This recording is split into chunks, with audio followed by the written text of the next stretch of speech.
going to grab a quick word with Dave if he's there. Hi, Dave. Phenomenal race.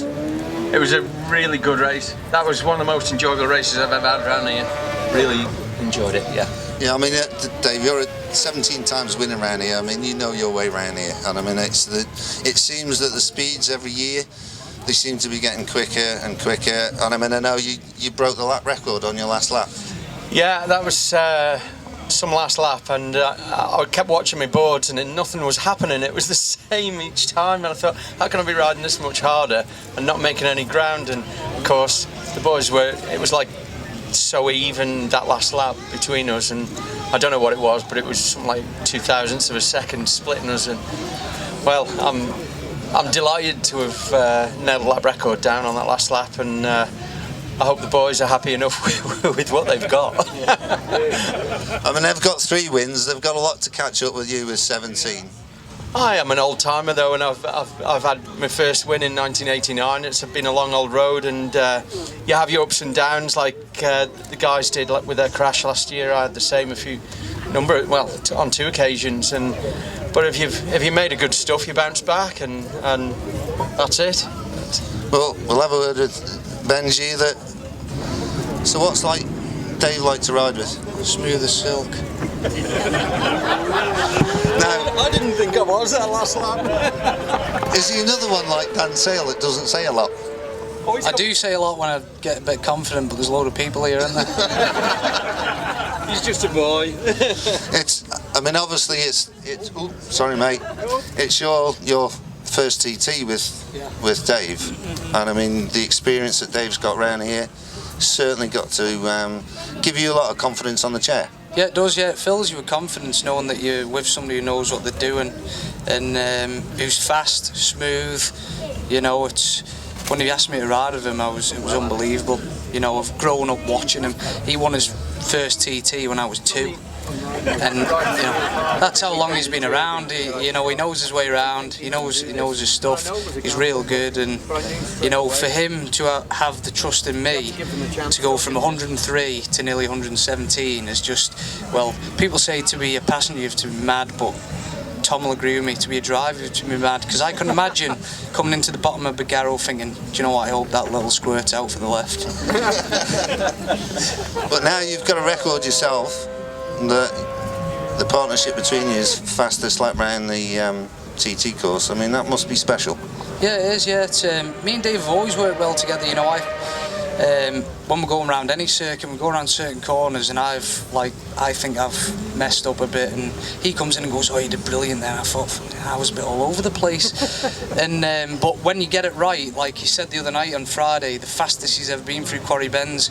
The first couple of nights I was moving too early for the left, I know I was, because the bike was whipping into me, so I stayed right for a bit longer. Then went left, and he goes, "Do you know what? That's the fastest I've ever been through there," and it felt good. You know when it's good because it feels good. Yeah, and I think the guys, even Ben and Tom, will say that, and we said that in the pit garage this morning, that Tom knows when Ben's on it, and you go into certain corners and you get it right. But I mean, what a fantastic day! The weather's been superb. We've had some great racing, and I mean, you are the old master around the TT course. 17 wins. I mean, you're going to come back next year? Absolutely, yeah. Well, that's good.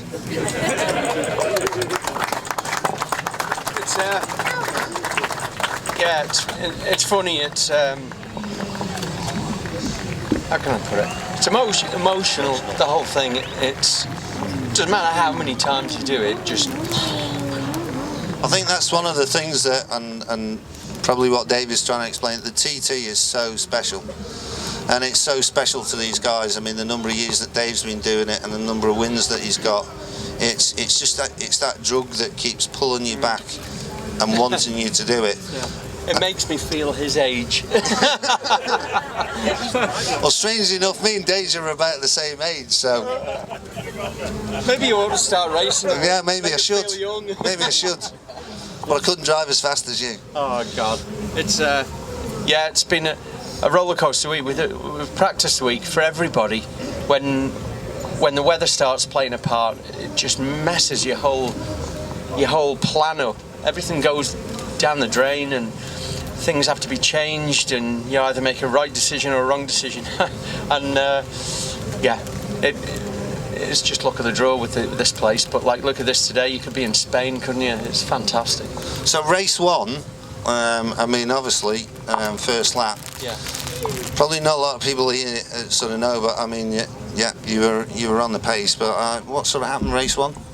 My rear wheel bearing collapsed. It was something that I'd actually done to the bike to try and make it better that caused the thing to break. So it really was down to me. I learned from it again. I must admit, mate, we were standing here, and when we heard Molyneux out, there was a cheer that went up. Oh, I bet there was. I'm sure there was. But that's life, isn't it? And the good bit about this today is that I'm really good friends with Ben and Tom, and it's one of them it doesn't matter situations. You know, I'm happy to be where I am. You know, when you ride that hard round here, you're right on the edge. It's quite crazy, really. But when you look back over it, but if you love it and you do it, that's the end of it. You know, you just love it and do it. But you know, about an hour before the race, I've got the nerves of a 16-year-old, and that doesn't change. And I'm really happy with our performance today. I'm happier with Ben's performance because he's just proved himself to be a world-class passenger.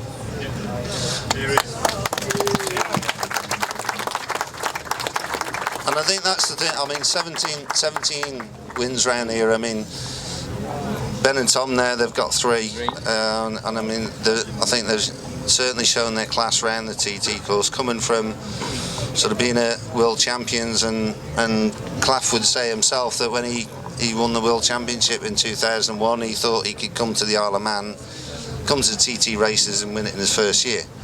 And we know that isn't true, and that doesn't happen because you need the circuit knowledge. So I mean, basically you need the same talent, but the patience to stick it out. And this is what these Klaus and these lads have had, is the patience to go with it and adapt to it. If you've got the talent to ride a sidecar, you're going to win it. And that's it. It's just patience and time, you know. We thought it was just the fact that they had Manx gas written on it. No? Well then, that could be a thing. Well, we did actually have Manx gas on your sidecar one year. In 2009, I was delighted to have Manx gas sponsorship. It was brilliant. And did we win? We won. I think the difference that you have certainly with the sidecars is against the solos. I mean, the solos, a lot of it you see today where you've got super stock bikes that come out of a showroom and they just change the forks, they put some brakes on it, and they go down the road. These guys build it from scratch. Well, in that first race, because of the problem I had, it ruined the swinging arm of the bike. Well, you know, that was it. It was wrecked. A new thing had to be constructed, and we spent like 12 hours yesterday just going, oh my God, we've got to fix this bloody thing. And it was a major job. It wasn't, oh, we'll just put a new one in. It was a lot of work, a lot of welding and manufacturing, and I'm lucky to have a local guy, John Roy, down on the airfield that I'm based on, and I just knocked him up and said, I need a stub axle making for the back end. No problem, Dave. And he set about making it and produced this thing by 8 o'clock this morning, and that was it. Job done. So brand new part on the bike this morning, and you go out there. That's why we didn't practice yesterday. We didn't actually have a bike to ride, but we had to get these bits made, and it's either I do them or I get the guys around the yard to do them, and we've got a good team, you know, good special bunch of guys that are eccentric but special, you know. But one of the things the guys, that when we were talking today at the pit garage, and we said that practice week hadn't been brilliant this week, but when you look at it, we always feel from a sidecar point of view. I mean, the bikes seem to always come first. They always get the early practices, and by the time sideys come out, the weather's deteriorated and stuff like that. And when you look at, you probably, certainly with Ben and Tom this year, they only did actually 4 practice laps. Yeah. And that's from the year before. And then to go out and do a race and the race speed that we were doing, and unfortunately in the first race you sort of broke down, but obviously it's the same for everybody, but that must be so hard just to, you've got a lot of track knowledge obviously, Dave, being here and being local, but that must be so hard for everybody, just to, you just don't get the practice times that you need. No, we were the same. I don't know, did we do 4 laps? I can't remember, but 4 or 5 laps practice, and it just messes everything up. It really is difficult to adjust how you're going to run your engines for each race and stuff like that. You know, you have a practice engine, a race engine for race 1, a race engine for race 2, and we've actually got a new engine sat on the bench there now, which is a bonus for the rest of the year. But you know, we were tossing the coin, do we use our practice engine because we'd only done 5 laps on it, or do we use our other engine because we'd done 1 lap on it to get it run in for the first race?